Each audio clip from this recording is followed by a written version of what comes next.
Binibigyan lang ng Malacanang ng 48 oras ang Local Water Utilities Administration o LUWA para ipaliwanag kung bakit walang tubig sa mga palikuran ng mga paaralang binisita ni Pangulong Marcos Jr. sa Bulacan. Kamakailan lamang nakita ng Pangulo ang kalagayan ng mga palikuran sa Tibagan Elementary School sa San Miguel at Barihan Elementary School sa Malolos nang ilunsad ang Brigada Eskwela.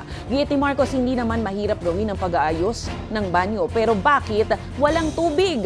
Kaya naman inatasan na ng Malacanang na agad na mag-imbestiga, tukuyin ang mga may pananagutan at siguraduhing may tubig ang mga paaralan bago ang pasukan. Paalala pa ng palasyo, hindi ito aberya lang, kundi isyu ng kalusugan at dangal ng mga mag-aaral.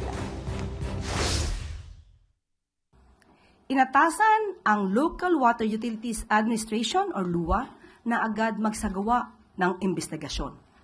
Sino-sino ang may pananagutan? Bakit walang tubig? At paano ito'y maibabalik bago magbukas ng klase sa susunod na linggo?